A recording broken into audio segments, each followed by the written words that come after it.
ఇప్పటికి దేవాలయం వేరుగా ఉంది, నల్లటి ఆకాశం కనపడుతుంటే ఎదురుగుండా రంగనాయక స్వామి వారి మూర్తి ఆ పేటికలో, అద్దాల పేటికలో కనపడితే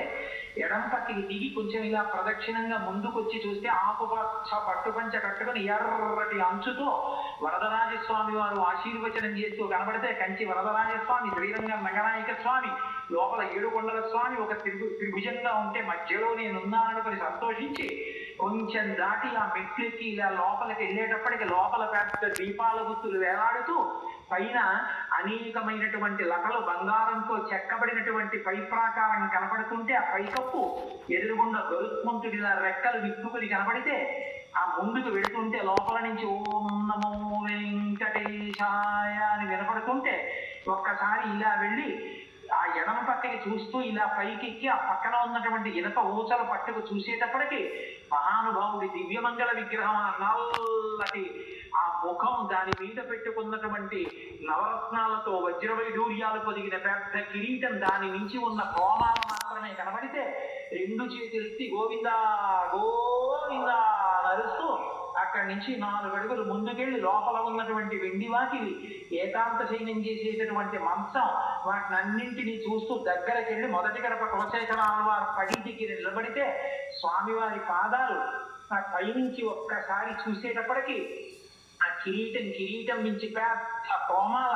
ఆ పక్కన చెవులు, ఆ చెవుల మీద పెట్టినటువంటి ఆ మకర కుండలాలు, ఆ మకర కుండలాలకి పక్కన విరిసిపోతున్నటువంటి పెద్ద పెద్ద గండస్థలం చెక్కిళ్ళు, కోటేరు లాంటి ముక్కు, మీరు పట్టి పట్టి చూస్తే సున్నా చుట్టినట్టు చిరుతమ్ము నవ్వుతున్నాడా అన్నట్టుగా ఉన్న నోరు, పెద్ద పెద్ద ఊర్ధపుండ్రాలు, మహానుభావుడు కంఠం త్రిబళలతో ఉండి ఆ మెడలో వేసుకున్నటువంటి సాలగ్రామ మాడలు, విశేషమైనటువంటి పుష్పహారాలు, వక్షస్థలం ఇలా ముందుకు పొడుచుకొచ్చిందా అన్నట్టుగా ఉండి ఇటు అటు స్వర్ణంతో చేసినటువంటి శ్రీదేవి భూదేవి రిబ్బన్లు కట్టారా అన్నట్టుగా చేసినటువంటి వస్త్రాలంకారం, ఆ మెడలో వేయబడినటువంటి పుష్పమాలలు, ఇలా క్రిందికి వేలాడుతున్నటువంటి మాలలు, ఇలా చూసేటప్పటికి నవరత్నములతో పొదగబడినటువంటి ఆ అభయహస్తం, ఆ చెయ్యి చూసేటప్పటికీ ఈ చేతినే అన్నమాచార్యుల వారు ఇందరికీ అభయం ఇచ్చు చేయి కందువకు మంచి బంగారు చేయి అని అనంతమైనటువంటి వేదములను పైకి తీసిన చెయ్యి, భూదేవి చనుబొబ్బల కింద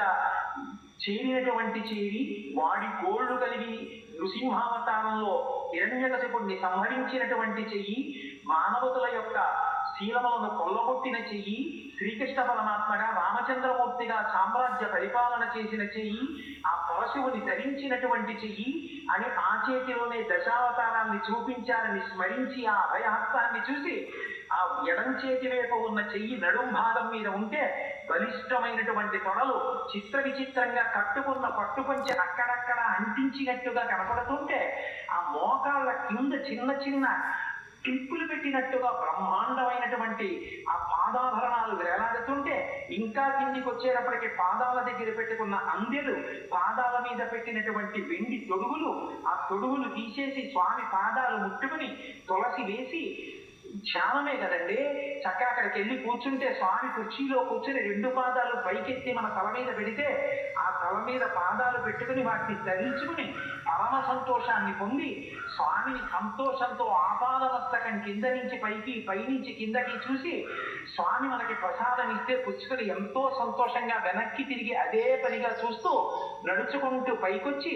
ఇలా కుడి చేతి పక్కకి తిరగగానే కుడి పక్కన ఉన్న ఘంటా మంటపంలో గంటలు చూసి కొంచెం ముందుకెళ్ళి బయటికి వచ్చి ఇలా కుడి పక్కకి తలెత్తితే ఉత్తర ద్వారము అని బోర్డుండి ఆ పెద్ద ఆదిశేషుడి మీద పడుకున్నటువంటి శ్రీ మహావిష్ణువు యొక్క నాభికమలంలోంచి పైకొచ్చిన బ్రహ్మగారి మూర్తిని చూసి వైకుంఠ ఏకాదశి నాడు ఉత్తర ద్వారంలోంచి భక్తులు ఇటే పైకొస్తారని సంతోషించి కొంచెం ముందుకెళ్ళి అక్కడ ఉన్నటువంటి భూదేవి తీర్థం నుయ్యి, దాని మీద పెట్టినటువంటి చట్రం, అక్కడ ఏర్పాటు చేసినటువంటి మోటారు, వంటశాలలోకి నీటి సరఫరా ఏర్పాటు చూసి మెట్లెక్కి ఎడం పక్కకెళ్ళి ఇలా చూస్తే లోపల ఉన్నటువంటి కన్నంలోంచి వంటశాలలోకి చూస్తున్న వెంకటేశ్వర స్వామి వారి తల్లిగారు బకుళమాత సూది ముక్కుతో కూర్చుని పచ్చటి పట్టు చీర కట్టుకుని ఉంటే, అమ్మ కాకినాడ నుంచి కోటేశ్వరరావు వచ్చాడని చెప్పమ్మా అంటే, ఇవాళ చెప్పడం ఏమిట్రా, నిన్న రాత్రే చెప్పాడురా మా అబ్బాయి వెంకటేశ్వర స్వామి నీకు కోటేశ్వర